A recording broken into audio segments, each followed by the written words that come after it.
बिस्मिल्लाहिर्रहमानिर्रहीम। अस्सलाम वालेकुम नाज़रीन। प्रोग्राम स्पेशल राय रमज़ान में शाकिर अली आपसे मुखातिब है।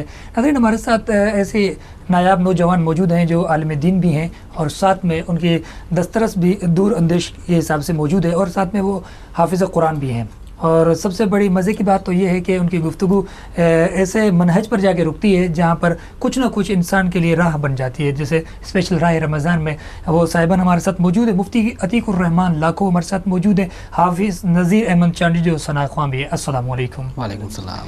नाज़रीन, इब्तिदा करते हैं प्रोग्राम में। हमदे बारी ताला से हमारे साथ मौजूद हैं हाफिज़ नज़ीर अहमद चांडी।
सुभान अल्लाह, माशाल्लाह, बहुत अच्छे अंदाज से आपने पढ़ा हाफिज़ नज़ीर अहमद चांडी।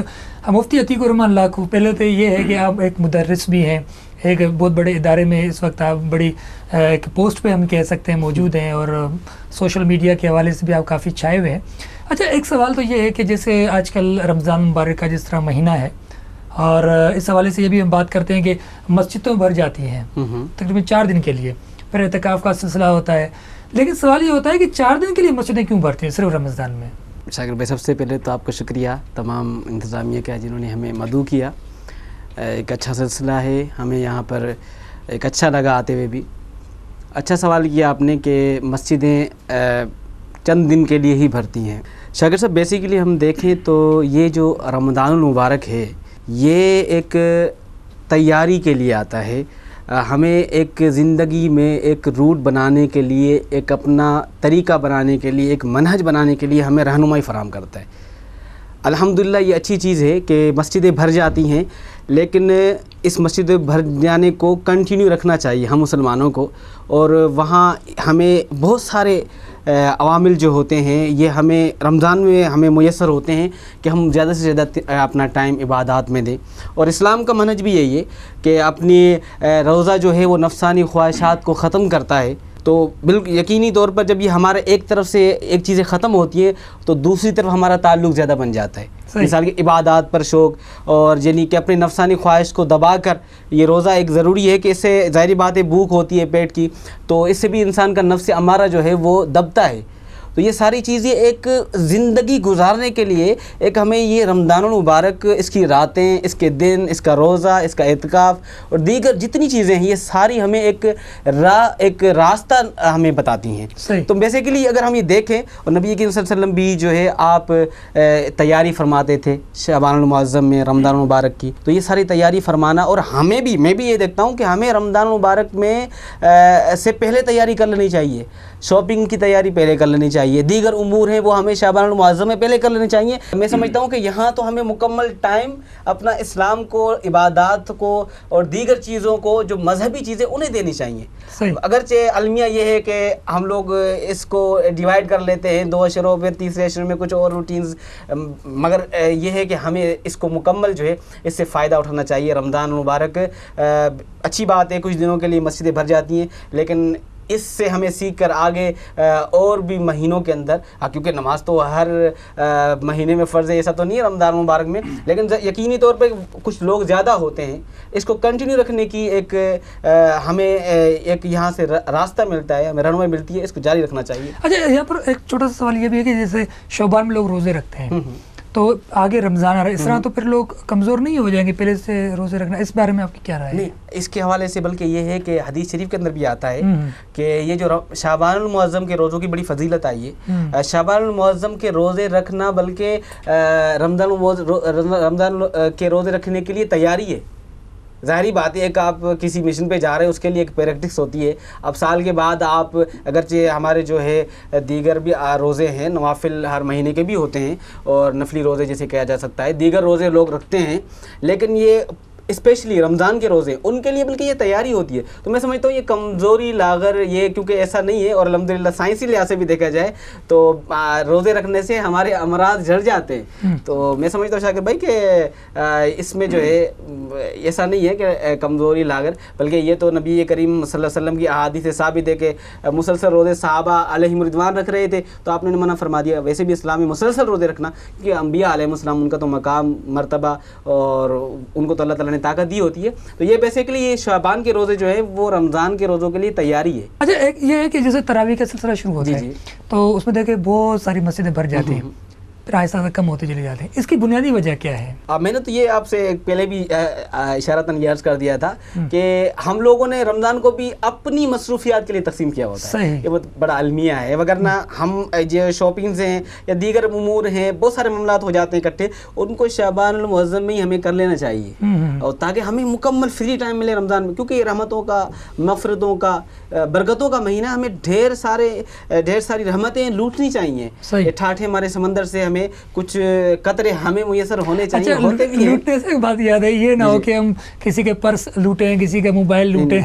ये भी होता है। भाई ईद करीब आ रही है, हर कोई कहता है जल्द से रिश्वत ले लूं, जल्द से ये सारे काम कर लूं क्योंकि ईद भी करनी है। इस बारे में आपकी क्या राय है? राय इसमें तो बिल्कुल आप समझते क्या होनी चाहिए, ये तो बिल्कुल नाजायज़ है लूटना। वे तो वैसे भी इस्लाम रमज़ान में स्पेशली जहाँ शयातीन को भी बंद कर लिया जाता है, उसके बाद भी इंसान जो है इस तरह का मुसलमान होकर काम करे, तो ये तो बिल्कुल उसके लिए वैसे भी नाजायज़ और हराम है लूटना किसी के माल को, और वो क्या हराम के पैसे से अपने बच्चों को दिलाना, तो ये क्या हराम का लुकमा अपने बच्चे को पेट में या उसके जिस्म और तन पर लिबास पहनाना, ये टोटली इस्लामी रूप से तो नाजायज़। एक आदमी तरावी पढ़े, रोज़े भी रखे, सब चीज़ें करे, लेकिन वो उसका लेन देन सही ना हो, सही मामला सब ना हो, माशरत में उसका वो स्टेटस ना हो, आप क्या कहते हैं इस बारे में? बेसिकली मैं मोहतरम शाकिर साहब देखूं कि ये जो इबादत भी हैं ये भी मुआशरती किरदार के लिए हैं। अब मिसाल की बात है, नमाजें हैं, रोज़े हैं, ज़कात है, अब उनको देखें, इनका एक मुआशरती पहलू और उनका फ़ायदा भी होना चाहिए। नमाज क्या है कि ये आपको फ़वाइश रोकती है, आपके बुरे कामों से रोकती है, तो नमाज का असल ये तो मुआशरे में क्या है, आप एक अच्छे इंसान रहें, तो ये आपको नमाज इस चीज़ से रोकती है। तो अब ये देखें नमाज का किरदार मुआशरे में भी है। इस्लाम का ताल्लुक़ सिर्फ इबादत से नहीं है, मुआशरती और इबादत भी। अब ज़कात देखें, ज़कात देना है, अपने माल में से कुछ हिस्सा गुरबा और मसाकिन को देना है। अब इसको देखें तो यहाँ एक इबादत भी तो है, लेकिन मुआशरती किरदार भी तो अदा हो रहा है कि गरीब गुरबा लोगों के दहलीज पर खाना जा रहा है, उनके लिए लिबास जा रहा है। तो हर लिहाज से मुआशरती किरदार इस्लाम की इबादत में है। आप हज, अब ये नहीं है कि आप अपने हज अदा करते रहे, ज़कात वो अलग चीज़ें हैं, ठीक है, हुकूकुल्लाह हैं, हुकूकुल इबाद है।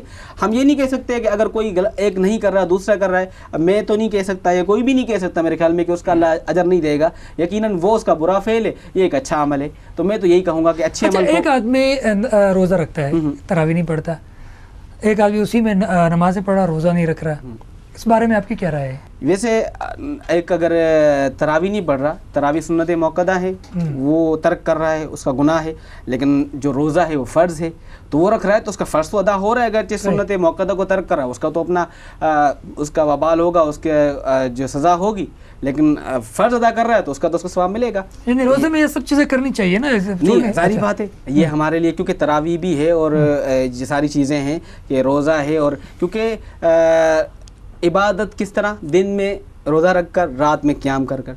तो हदीस शरीफ के अंदर आता है कि जिसने रमज़ान को ईमान और एहतिसाब से इबादत की तो उसकी बख्शिश कर दी जाती है। सुभान अल्लाह। अच्छा, नौजवानों का एक बात करते हैं, क्योंकि हम नौजवान भी हैं माशाल्लाह, छोटी सी उम्र में आप मुफ्ती भी हैं।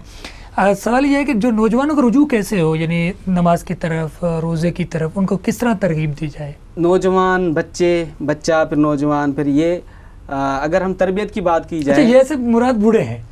नहीं, मैं ऐसा नहीं कहता। खैर वो बुज़ुर्ग है हमारे, उनसे हमें रहनुमाई मिलती है। हम सब अगर देखें अपनी ज़िंदगी पर, ज़ाहिर बात है इन बुज़ुर्गों का तजुर्बा, इनके मशवरे ही आपके साथ, मेरे साथ, नदी साहब के साथ हैं, बिल्कुल वो तो हमारे सरों के ताज हैं। लेकिन बात यह है कि बच्चे की तरबियत, फिर वो नौजवान होता है तो ये तरबियत बच्चे की होनी चाहिए, तदरीज के साथ तरबियत इंतहाई ज़रूरी है। जिसका अच्छा, यहाँ पर थोड़ा सा बात काटते हुए, आप बचपन में रोज़ा कैसे रखते थे, बचपन में ख़ास तौर?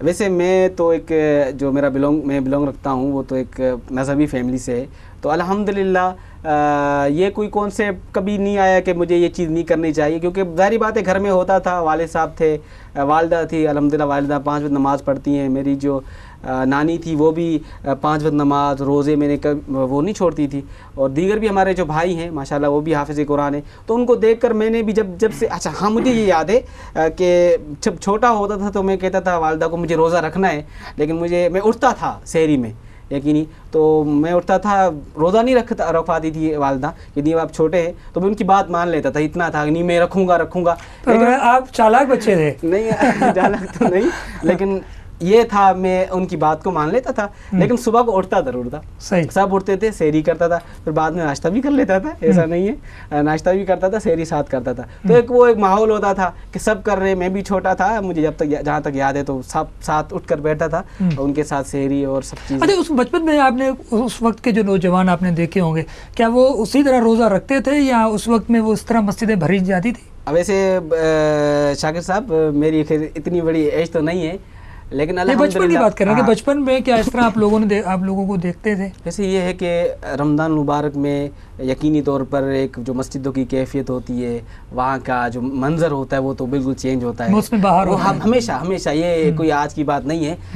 इस्लाम है, इस्लाम तो उरूज पर, तो यकीनी तौर पर पहले भी ऐसा हुआ करता था जब हम भी ये, अब वो हमारी एक ज़हनी सतह जितनी थी उस हिसाब से तो वहाँ रौनक हुआ करती थी, और बल्कि मस्जिद तो मेरे घर के करीब हुआ करती थी। मैं आपको छोटा सा वाक़या बता दूँ, तो जब रोज़ा रखते थे तो मुझे बड़ा एक तजस्सुस हुआ करता था, ये अज़ान जो होती है ये मैं कभी देखूँ, ये जब सारे लोग इफ्तारी पे बैठे होते थे दस्तरखान पर, हमारे घर में भी दस्तरखान पर, मैं अपनी छोटी हमशीरा के साथ, मुझे याद है, तो उनके साथ जल्दी जल्दी जैसे सन्नाटा छा जाता था, मैं चला जाता मस्जिद की तरफ, कभी देखता जा करके भाई हाँ अज़ान हो रही है, फिर एक खुशी होती थी, जल्दी से भागकर घर आ जाता था, हाँ अज़ान हो रही है, क्योंकि उस वक्त कोई नहीं होता सारे, तो एक छोटी एक ख्वाहिश हुआ करती थी मैं देखूं कि ये अज़ान होती है और इस अज़ान पे सारे हम लोग, जैसे अज़ान होती है तो वालदा भाई बहन सारे इफ्तारी करते हैं, तो एक तजस्सुस होगा। ये मैं एक बता रहा हूँ आपको, ये मेरी कैफियत हुआ करती थी बचपन में। सही। अच्छा, आपकी बिरादरी में से तो माशाल्लाह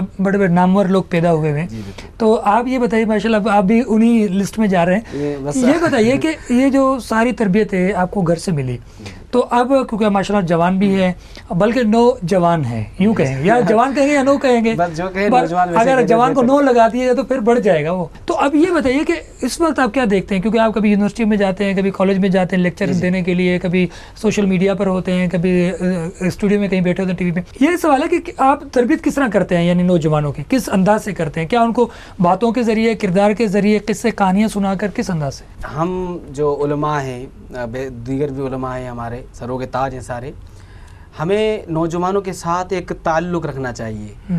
यानी कि मैं समझता हूँ कि तरबियत का सबसे, नौजवानों तक तरबियत का या किसी से भी तरबियत का, आप उनके करीब जाएं, हम लोगों को करीब जाकर उनसे बातचीत, अल्हम्दुलिल्लाह मेरे बड़ी एज के भी शागिर्द हैं, हालांकि मुझसे बड़े, यानी कि बड़ी एज के, आज तक अल्हम्दुलिल्लाह उनसे ताल्लुक़ में रहते हैं, मुलाकातें होती हैं, वो मेरे पास आते हैं, कभी कहीं बैठते हैं, तो दीनी बात होती है, तो उससे क्या, उनसे मेरा ताल्लुक़ था, उनको किस तरीके से समझाना। ज़ाहिरी बात है कि आप एक नौजवान को, एक वो अलग माइंड का है, किस तरीके से, अब बहुत सारी चीज़ें होती हैं इस्लामिक लिहाज से, बेसिक चीज़ें हमें मालूम नहीं होती, जो ज़ाहिरी बात है ताल्लुक़ नहीं होता, इस ऐसी तालीम व ताल्लुक़ से ताल्लुक़ होता है जहाँ उस तरफ जहन भी कम ही जाता है। बुनियादी तालीम की बात कर रहा हूँ। खेल कूद कितना करते हैं आप? खेल कूद भी करता हूँ, लेकिन अब कुछ ज़्यादा ही मसरूफियात हो गई हैं, तो एक दिन मिलता है इतवार का या कुछ इस तरह, फिर उस पर भी थोड़े से काम होते हैं या फिर कहीं जाना होता है, तो खेल कूद पहले बहुत किया, क्रिकेट खेलते थे, ज़माने तालिब इल्म में क्रिकेट खेलते थे बिल्कुल, बल्कि कैप्टन भी रहे अपनी टीम के। और वहाँ ऐसा होता था कि इदारे के अंदर ही हमारी 3-4 टीमें बनती थी, तो एक टीम का कैप्टन इतनी देखा जाए तो मैं कोई बड़ा कोई इस लिहाज से मेरा किरदार तो नहीं हुआ करता था, लेकिन यह है कि मुझे कैप्टन बना दिया जाता था, मैं कबूल कर लेता था। ज़्यादा मुतासिर किससे, किस आलिम से हैं आप? मैं दो शख्सियात से ज़्यादा मुतासिर हूँ। एक मुफ्ती मुनीबुर रहमान साहब हैं, उनके से एक साथ रहे भी हैं, उनके इदारे में तालीम भी हासिल की है। वैसे उनकी तबीयत के हवाले से, इल्म के हवाले से और बहुत सारी उनसे चीज़ें सीखी भी हैं अल्हम्दुलिल्लाह। और एक आलिम दीन मुफस्सिर कुरान भी और तफसीर भी लिखी उन्होंने, तकरीबन 12 जल्दों में तिबियानुल कुरान, और बुखारी शरीफ भी लिखी, उसकी शरह लिखी, मुस्लिम शरीफ की शरह लिखी, शरह मुस्लिम शरीफ, तकरीबन बहुत सारी। अल्लामा गुलाम सईदी रहमतुल्लाह अलैह, वो अब हाल ही में उनका इंतकाल हुआ है, तो उनसे भी पढ़ा, वो उनसे मैंने 2 हदीस पढ़ा और आखिरी दम तक उनके साथ ताल्लुक़ रहा। और ये कहा जाए कि आखिरी उम्र में लहद तक उनसे ताल्लुक़ रहा, हॉस्पिटल से लेकर लहद तक बहुत कुछ उनसे सीखा। सही। और वो मेरी 2 जो हैं ये शख्सियात हैं। मुफ्ती अतीकुर रहमान लाख और हाफिज़ नज़ीर अहमद चांडियो, आप दोनों साहबान हमारे साथ मौजूद। नाज़रीन, गुफ्तगू का सिलसिला जारी व सारी है, मिलते हैं कुछ तवक्कुफ़ के बाद।